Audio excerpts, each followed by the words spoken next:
नमस्कार। खबरों की खबर में आपका स्वागत है।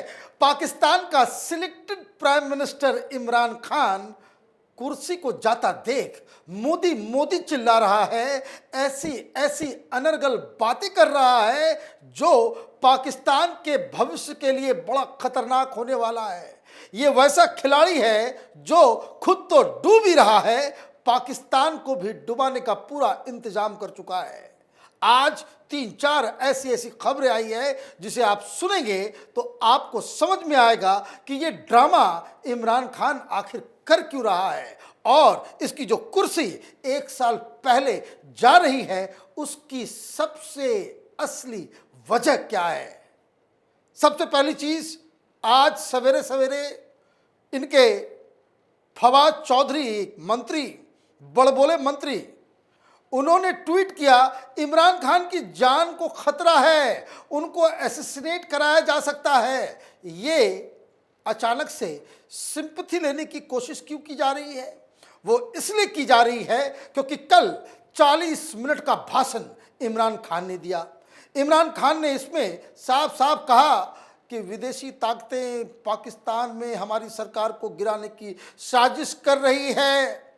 4 दिन पहले से वो ये राग अलाप रहे थे, इंटरनेशनल कॉन्स्पिरेसी हो रही है। क्यों हो रही है भाई? तो कल उन्होंने भाषण में बताया कि चूंकि मैं एक इंडिपेंडेंट फॉरेन पॉलिसी चलाता हूं इसलिए मेरे पीछे अमेरिका लग गया, और कोई चिट्ठी वो दिखा रहे हैं जिसके ऊपर वो ये कह रहे हैं कि हमारे पास इसकी सबूत है कि किस हिसाब से अमेरिका पाकिस्तान की विपक्षी पार्टियों के साथ मिलकर हमारी सरकार को गिराने की कॉन्स्पिरेसी में शामिल है। यह भी कह दिया कि मुझे इसलिए हटाया जा रहा है क्योंकि मुझसे वो नाराज हैं, मैं कॉम्प्रोमाइज नहीं कर सकता और मैं पाकिस्तान को बेचने के लिए तैयार नहीं था। वो पाकिस्तान को तबाह और बर्बाद करना चाहते हैं, लेकिन मैं अपनी पॉलिसी को नहीं बदला, इस वजह से अमेरिका ने कॉन्स्पिरेसी की। ये वही पुराना राग, हिंदुस्तान में भी ऐसी पॉलिटिकल पार्टियां हैं, जहां कुछ होता है आप अमेरिका अमेरिका चिल्लाना शुरू कर देते हो। और मुस्लिम कंट्रीज में, पाकिस्तान में तो और भी थोड़ा ज़्यादा ही है। अमेरिका और दूसरा इजराइल वही कॉन्स्पिरेसी करते जैसे अमेरिका और इजराइल को पाकिस्तान के अलावा कोई दूसरा काम ही नहीं है। खैर, उन्होंने ये बात कह दी, पत्र नहीं दिखाया, कोई चिट्ठी नहीं दिखाई गई, और जब ये भाषण दे रहा था, ये इतना बड़ा शातिर, मैं बार बार इस बात को कहता हूं, ये पाकिस्तान का केजरीवाल है, राजनीति का नटवर लाल, उल्टी पुल्टी चीजें करता रहता है, जरा सा भी इसको ये गरिमा नहीं है, रिस्पॉन्सिबिलिटी का एहसास नहीं है कि बीइंग अ प्राइम मिनिस्टर उसको इस तरह की बातें नहीं करनी चाहिए कि जिससे आपके देश का फ्यूचर वो डोलड्रम में फंस जाए। उन्होंने कह दिया कि अमेरिका की तरफ से मुझे धमकी आई थी, फिर उन्होंने कहा कि नहीं नहीं, ये स्लिप ऑफ टंग था, मैं देश का नाम नहीं बता सकता, बोल भी दिया और उसके बाद बैक ट्रैक भी कर गया। अब ये समझिए किस तरह के ये केजरीवाल कहते हैं, भाई हमें एक सुप्रीम कोर्ट के जज ने बताया, नाम नहीं बताएगा सुप्रीम कोर्ट का जज ने क्या कहा, लेकिन सारे आरोप जो है लगा देगा। अब इमरान खान ने कहा, मार्च में अमेरिका से मुझे संदेश आया, मेरे हटते ही अमेरिका का गुस्सा खत्म हो जाएगा, मेरे रहने पर मुश्किल वक्त का सामना करना पड़ेगा। मेरा अपनी कौम से सवाल है, क्या यह हमारी हैसियत है? 22 करोड़ की जनता के सामने कोई बाहरी मुल्क आएगा और कहेगा कि मुझे आपकी विदेश नीति पसंद नहीं है, क्यों आप रूस चले गए? ऐसा कहना चाहते हैं कि मानो हम उनके नौकर हों। वो चाहते हैं कि इमरान को चले जाना चाहिए, लेकिन उनके विपक्ष के आने से कोई दिक्कत नहीं होगी। दागी नेता अमेरिका की मदद से सत्ता हासिल करना चाहते हैं। मतलब अमेरिका पाकिस्तान की विपक्षी पार्टियों के साथ मिलकर ये नो कॉन्फिडेंस मोशन लेकर के आया है। जब ये एलिगेशन लगाया गया तो अमेरिका के स्टेट डिपार्टमेंट की तरफ से फॉरेन प्रेस कॉन्फ्रेंस में इसको बाकायदा रिजेक्ट किया गया। क्या खबर आई? The US department rubbished the allegation by Prime Minister Imran Khan that America was involved in the no confidence motion tabled in the National Assembly earlier this week. State Department spokesperson Ned Price asserted that there was no truth in the allegations, insisting that US respects and supports Pakistan constitutional process and the rule of law. मतलब America की तरफ से कह दिया गया कि ये झूठ बोल रहा है। इमरान खान ने दरअसल ये क्यों ऐसा कहा? इसलिए एक तो अमेरिका की कॉन्स्पिरेसी, विपक्ष को बदनाम करने की तैयारी, ये कब आप करते हो? ये तब आप करते हो जब आपको समझ में आ जाता है कि आपकी छुट्टी होने वाली है, आपकी हार निश्चित है। नो कॉन्फिडेंस मोशन में इनके ही पार्टी के लोग इनको छोड़ के जा चुके हैं। कई मंत्री तो गायब हो चुके हैं, वो सामने आ ही नहीं रहे। इमरान खान खोजबीन कर रहे हैं कि हमारे मंत्री कहाँ हैं, लेकिन वो लोग नदारद हो चुके हैं। सहयोगी पार्टी ने भी अपना इनका साथ छोड़ दिया। तमाम तरह के जो दांव पेच होते हैं राजनीति के, वो सारे इमरान खान के फेल हो गए। भाषण में एक बात और उन्होंने कह दी, बिना मोदी के तो पाकिस्तान की राजनीति चलती नहीं है।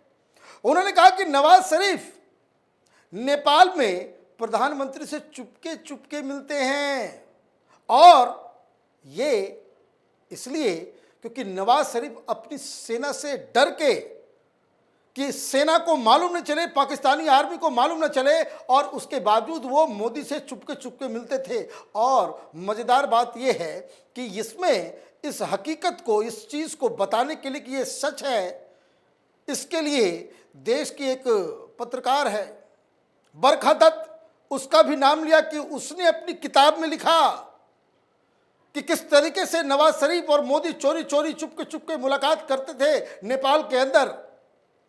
अब ये कितनी सच्चाई है, कितना झूठ है, वो बात अलग है, लेकिन मोदी मोदी चिल्लाने की जरूरत क्यों पड़ रही है?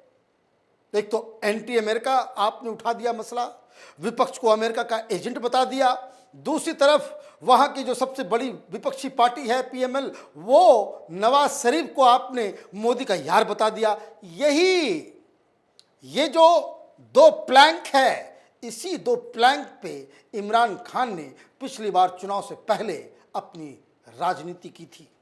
चुनाव प्रचार में नवाज शरीफ को यही इमरान खान कहता था कि देश का गद्दार, मोदी का यार। तो ये स्लोगन हुआ करता था इनकी पार्टी का कि मोदी का यार, गद्दार। तो ये अमेरिका और भारत के खिलाफ ये मुहिम, ये जो इन्होंने उठाई है विपक्ष को बदनाम करने के लिए, ये क्यों हो रहा है? इसका मतलब साफ है कि आगे आने वाले चुनाव की तैयारी शुरू हो गई है। लेकिन चुनाव तो वहां दिखावा होता है। इमरान खान एक सिलेक्टेड प्राइम मिनिस्टर हैं। वो क्यों? क्योंकि पाकिस्तान की प्रक्रिया को भी आप समझ लीजिए। हिंदुस्तान की तरह वहां इलेक्शंस नहीं होते हैं, काउंटिंग अलग दिन नहीं होता। जिस दिन वोटिंग होती है, वोटिंग के दौरान लोग अपना वोट डालते हैं, और जैसे ही वोटिंग खत्म, आर्मी के लोग पोलिंग बूथ के अंदर, और हर पोलिंग बूथ में उसी दिन उसी वक्त काउंटिंग हो जाती है, और वहां की आर्मी जिसको चाहती है उसे जीता हुआ घोषित कर देती है।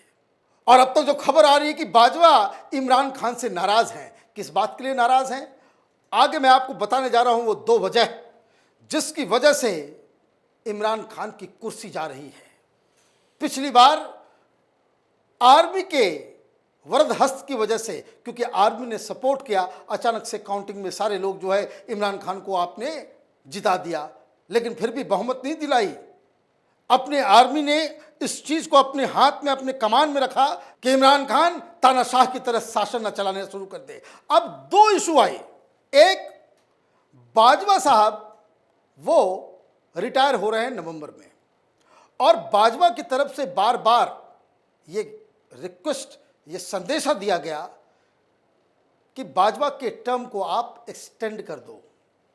इमरान खान उसके लिए तैयार नहीं। दूसरा, जो आर्मी के साथ पंगा हुआ, वो आईएसआई के चीफ को लेकर के कई सारी कहानियां आई। जब बाजवा ने जिन नामों को नॉमिनेट किया, इमरान खान ने नहीं माना। समय लगाते रहे, समय इस बात के लिए भी लगाते रहे, कुछ लोग कहते हैं कि भाई उनकी वो जो जादू टोना करने वाली जो पत्नी है, उन्होंने कहा कि ये सही वक्त नहीं है आईएसआई के चीफ को या किसी नए अपॉइंटमेंट को हरी झंडी देने का। तो वो इमरान खान ने फैसला नहीं लिया। तो आईएसआई चीफ के नियुक्ति और बाजवा के सर्विस का एक्सटेंशन, ये दो मसला आर्मी को इमरान खान के खिलाफ ले गया। अब इमरान खान की क्या रणनीति है? इमरान खान क्यों नहीं चाहते कि भाई बाजवा को वो एक्सटेंशन दे?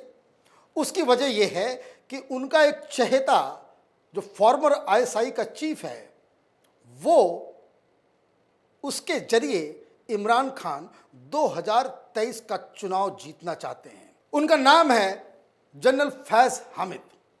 ये फैज साहब जो हैं, ये इस वक्त आईएसआई चीफ थे पहले, उसके बाद इनको पेशावर कैडेट का जो है हेड बनाया गया। पेशावर कैडेट जो है वो आर्मी का वो विंग है जो अफगानिस्तान पाकिस्तान के बॉर्डर पे सुरक्षा का काम देखता है। इनके करीबी हैं। वो बाजवा को हटा के जब उनका नवंबर में कार्यकाल खत्म हो जाए, तब वो चाहते हैं कि ये फैज हामिद जो है वो बन जाए और इनके जरिए जब अपना चुनिंदा आर्मी चीफ बन जाएगा तो फिर इलेक्शन में वही होगा। जैसा कि मैंने बताया कि वोटिंग जनता करते रहेगी। जैसे ही वोटिंग खत्म हुआ, आर्मी वाले घुस के जो काउंटिंग करते हैं, वो आर्मी अपने हिसाब से इनको फिर से नियुक्ति दिला देगी, जीत दर्ज करवा देगी। मतलब ये अपना चाल चल रहे थे और ये चाल बाजवा को मालूम चल गया कि इस वजह से उसके टेन्योर का एक्सटेंशन रुका हुआ है और इसलिए आर्मी इमरान खान के खिलाफ चली गई। आर्मी खिलाफ गई और इनका उल्टी गिनती जो है इनकी शुरू हो गई। अब इनको मालूम है कि बिना आर्मी के वहां पत्ता भी नहीं हिलता, तो अब ये पॉलिटिकल ड्रामा, लेकिन पॉलिटिकल ड्रामा भी ऐसा जो पाकिस्तान के फ्यूचर के लिए खतरनाक साबित हो सकता है। ये बार बार विदेशी कॉन्स्पिरेसी, तो मोदी, तो इंडिया, फॉरेन पॉलिसी, चीन के खिलाफ एक शब्द कोई कुछ नहीं बोल रहा। वो इसलिए नहीं बोल रहा क्योंकि आर्मी के 2 आईएसआई चीफ और एक बड़े जनरल परसों इमरान खान से मुलाकात करते हैं। परसों ही उनकी प्रेस कॉन्फ्रेंस होने वाली थी। अचानक से उस मुलाकात के बाद उनकी प्रेस कॉन्फ्रेंस रोक दी गई। शायद जो वहाँ के जानकार बता रहे हैं कि आर्मी ने साफ साफ कह दिया है कि किसी भी कीमत पे चीन का नाम इस पूरे मसले में नहीं आना चाहिए, क्योंकि ये खबर बीच में आ भी रही थी कि चीन की वजह से ये सब कुछ हो रहा है। ये जो फॉरेन कॉन्स्पिरेसी की जो बात हो रही थी कि इंटरनेशनल कॉन्स्पिरेसी हो रही है, कोई बाहरी मुल्क पाकिस्तान को डिस्टर्ब करना चाह रहा है, तो पाकिस्तान में इस तरह की भी खबरें चली थी कि इसके पीछे चीन है। लेकिन कल अपने भाषण के जरिए उन्होंने बता दिया ये चीन नहीं, वो अमेरिका है। हालांकि कोई पाकिस्तान के पीछे नहीं पड़ा है। पाकिस्तान अपनी गलतियों की वजह से, अपनी नीतियों की वजह से अंधकार युग में प्रवेश कर रहा है। वहाँ डेमोक्रेसी है नहीं। दिखावे की जो डेमोक्रेसी है उसे आर्मी नियंत्रित करती है और आर्मी ने यह फैसला कर लिया है कि इमरान खान का रविवार को जाना तय है, वोटिंग होगी और इमरान खान हटेंगे और उसके बाद कुछ दिनों के बाद वहाँ चुनाव भी होंगे और चुनाव के बाद नई सरकार वहाँ बनेगी। कहानी पाकिस्तान की बस इतनी भर है, बाकी जो कुछ हो रहा है वो इमरान खान की पैंतरेबाजी है। हमारी नज़र इमरान खान और पाकिस्तान में चल रहे इस गतिविधि के ऊपर बनी हुई है। आप देखते रहिए कैपिटल टीवी। हमारे वीडियोस को लाइक कीजिए, शेयर कीजिए और हमारे चैनल को सब्सक्राइब कीजिए। धन्यवाद।